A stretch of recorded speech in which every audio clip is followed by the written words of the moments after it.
Welcome to this use of force analysis number 1.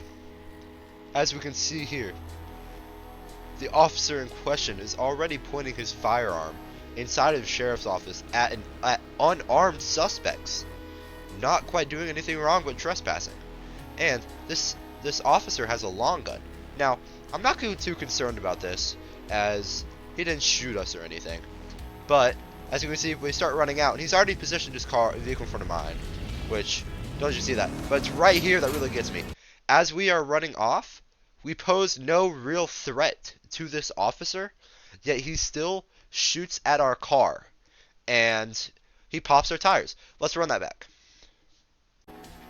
So, we can see here, in this slow down clip here, we run into our vehicle, not posing any active threat to anybody. There's nobody in front of us, nobody behind us, not even anybody in the car.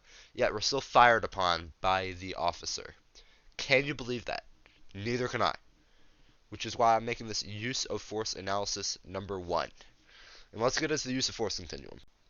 So as we can see in the continuum here, we have professional, tactical, threshold, harmful, and lethal. Now, what this officer used was lethal force, which means assaultive, serious bodily harm / death, while he should have used, most likely, tactical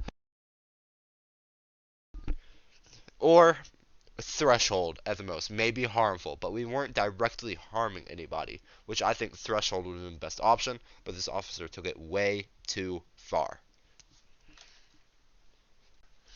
And while we are on the topic of this officer, let's bring up something they did earlier that I haven't got around to bringing up yet.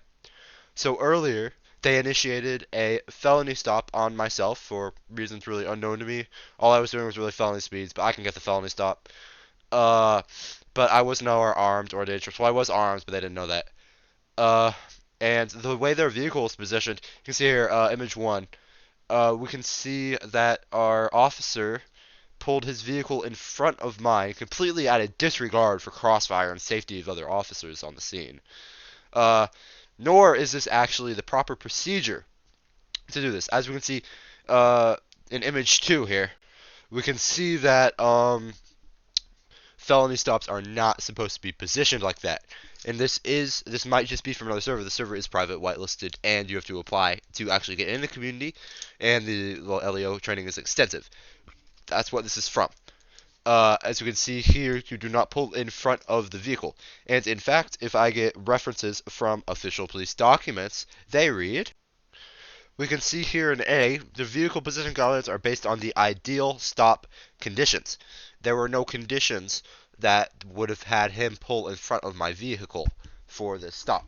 And as we can see here in B, the primary vehicle should be in a position parallel to and approximately 30 feet 10 yards to the rear of the suspect vehicle, and a secondary backup vehicle should be parked adjacent to the primary on the traffic side of the roadway, which is not in front of my vehicle. That is on the traffic side, which is the other side of the road.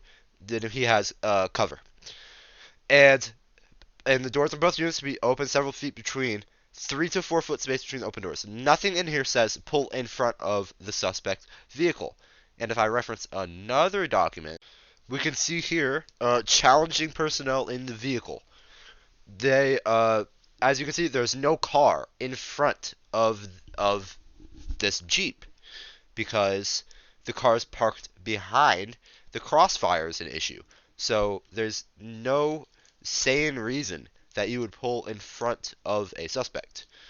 As we can see in this image, there are 2 officers behind the suspect vehicle, and we cannot see anybody in front because there wouldn't be anybody positioned in the front. And we can see that concludes use of force analysis number 1, plus some extras. Be sure to tune in next time.